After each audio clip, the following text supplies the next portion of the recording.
Hi, welcome to Skip's Corner, where I cover Nashville's baseball history and events and introduce you to players, coaches, and other fans.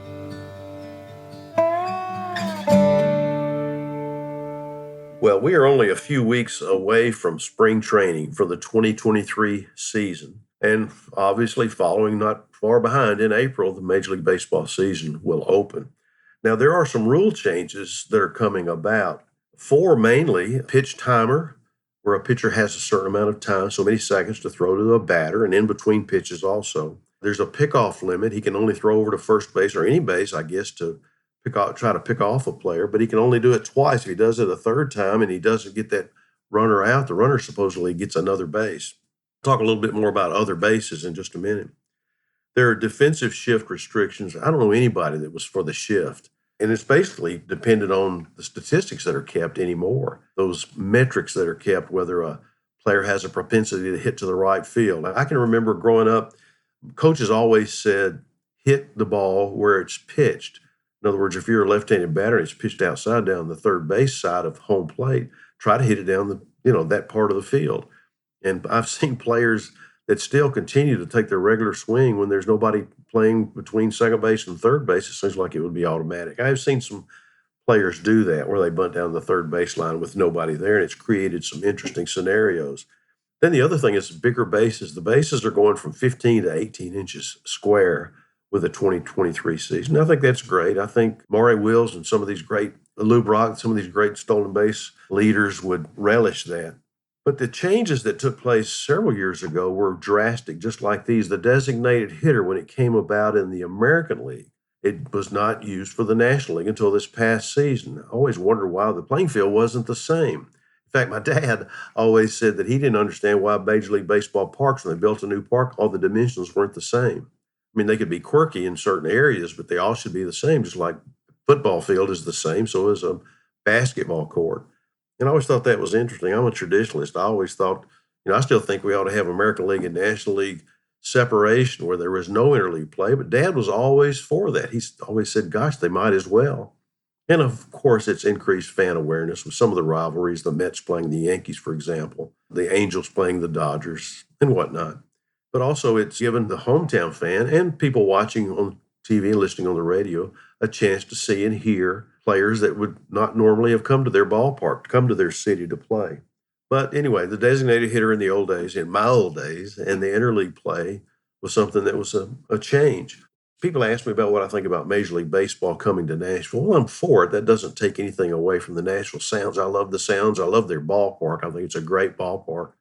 And who knows when Major League Baseball will decide to expand. If they do, I hope I'm still around to see it.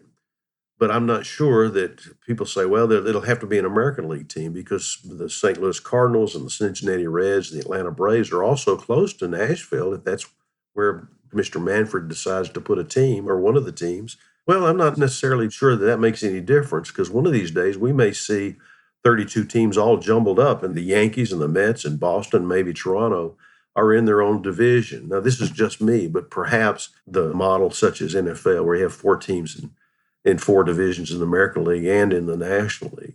That would make some sense to me, especially with interleague play. I'm not sure what difference it makes. And it's all about getting towards the end of the season so that you can make the playoffs and hopefully go to the World Series. There was an MLB rule change to intentional walks in 2017 that replaced the 4-pitch intentional walk with a no-pitch intentional walk. The manager just told the umpire to send him to first. Well, obviously that helped the pitcher's pitch count. That took 4 pitches away from his pitch count total. I'm not sure that was ever kept as a separate ID for the pitcher's pitch count. But I want to tell you a little bit about something that was considered. It actually worked for a little while as an intentional pass rule.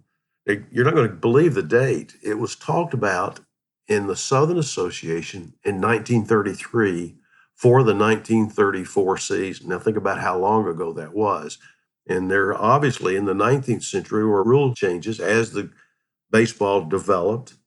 and things had to be considered, throwing instead of underhanding, throwing overhanded. And the spitball was ruled that it couldn't be used anymore except by the 30 or so pitchers who were using it at the time that they were active when they changed the rule. And then from then on, you can't throw a spitball anymore. Well, I understand all that.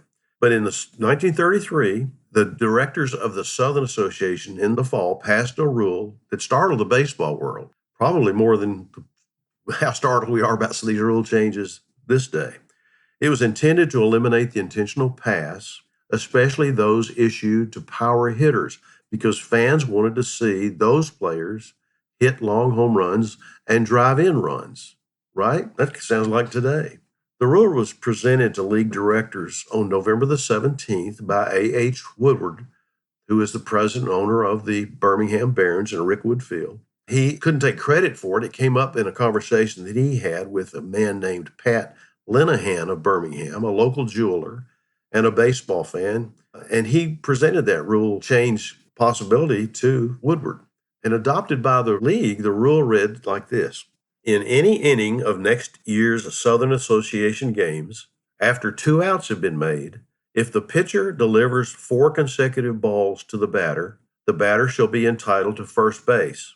Now, that's not unusual. That's the way it is. But, and any and all base runners occupying bases shall be advanced 2 bases, except in the event both second base and third bases are occupied, the runner on third base shall score, and the runner on second base shall advance to third. That's a little bit pretty wordy there, saying the same thing, I think, in a couple of different scenarios there. However, this is kind of like backyard baseball. When we were kids, and my brother and I would play with a couple other guys in the neighborhood, and there may be 3 to a team, and then we get the bases loaded, and who's going to bat? So we'd have a ghost runner at third. And that's kind of what this sounds like, maybe a ghost runner, so it just forces in the next guy. Anyway, when the National Association of Professional Baseball Leagues held its 32nd annual meeting in Galveston, Texas, a few days later, there were plenty of opinions expressed. Judge W.G. Bramham, who presided over the minor leagues, felt the league could do as it pleased, but advised that national rules would have to be adhered to in the Dixie playoffs between the Southern and Texas leagues. Those 2 leagues had an agreement to play what they call the Dixie Series after their playoff series had ended for each league. Some said there were ways to avoid the rule. In either of these situations, the runners on base would only take the normal advance, and there are 3 of them. Number 1, in realizing his control is not very good, the pitcher could hit the batter after 3 balls. So the batter would take first place as usual, but there would not be an advancement of 2 bases for each runner that was on base if they were there. Number 2, the catcher could tip the hitter's bat. Now that would be an interference, so the batter would get first base, but once again, there would be no advancement of any player who is on base to advance 2 bases. And 3, an unlikely scenario is the catcher could jump in front of the plate to catch the pitcher's throw. Now, I don't understand that. I understand that happening on a pitch out, but not necessarily in front of a batter to keep him from taking his swing. In the December 14th, 1933 edition of the Sporting News, Woodward defended his rule change. And he said, after 25 years in baseball, the 2 things that have griped me the most are 1, playing for rain, and 2, the intentional pass. I look upon the average American as the best sportsman in the world. I believe his sense of fair play is of the highest order. These 2 things are offensive to him. The intentional pass is the cue for the manager to come out of the dugout and thumb the batter to first base, thereby giving an active demonstration of the fact that the manager was afraid of the batter. Batter's given no change. The playing for rain is the hoisting of the yellow flag. 2 things that Rick Woodward did not agree with. And he went on to say, by and large, it seems to me that the time has come for some innovations in the game, and I sincerely trust that the new rule, as passed by the Southern Association, will be given a fair trial. Well, it's likely the rule was intended for a situation where there were no strikes on the batter. As written, a pitcher could have 2 strikes on the batter, then throw 4 balls wildly with no intent. Thus, the penalty would be enforced on unintentional walks. And Larry Gilbert, who was manager of the New Orleans Pelicans in those days, agreed. And when he said, I think the league officials really meant for the 1 strike clause to be in the new rule, but neglected to write in it before adjourning. Now, league president John D. Martin soon announced the rule would be revised to include the one strike clause, but would also include an amendment that would keep the rule from being interpreted that two players could occupy the same base at the same time. Now, that makes absolutely no sense to me, but I guess you have to have it in the rules or somebody's going to question it. And at a meeting in New Orleans on February the 12th, 1934, that's 89 years ago, the league directors modified the rule with the adoption of an amendment presented by Gilbert. And this amendment read, if in any inning, after 2 outs have been made, the pitcher delivers 4 consecutive balls to the batter, or hits the batsman with a pitched ball, or if the batsman is interfered with by the catcher, before the pitcher throws at least one strike, the batter shall be entitled to first base, and any and all base runners occupying bases shall be advanced 2 bases, except with a runner on first base, or runners on first and third, or when the bases are full, each base runner shall be advanced only 1 base. And except that when second and third are both occupied by base runners, only the runner on third shall score, and the runner on second shall be advanced to third base. Now, I'm going to tell you, if that's not word speak, I don't know what is. But once again, I guess they were covering all angles. In a nutshell, it meant that the runner could take 2 bases only if he was on second base. After utilizing the rule during spring games, some of the owners soured on the novel decree. On April the 14th, Martin announced the intentional pass rule had been rescinded by the directors of the clubs 5-3 in a wire vote, and only Birmingham, Memphis, and New Orleans voted to keep the rule in place. Now, Birmingham's Woodward suggested to Martin that the clubs consider giving the rule a 2-week trial, and they agreed. And once the trial period ended, 5 clubs asked for repeal, and the rule was unanimously rescinded on May the 3rd. League President John D. Martin announced the result after a poll of the clubs, and he said the rule will not be effective in today's game or in any subsequent games, and that was his final say on the matter. So, the rule changes.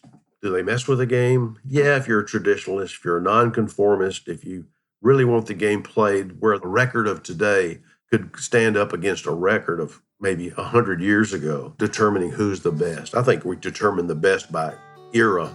I don't think we can compare Babe Ruth, for example, to Mike Trout. I really don't, because things are so different these days, how they're pitched to, how they play the game, park dimensions, so many things like that. So anyway, let me know your opinion. You can write to me at 262downright@gmail.com.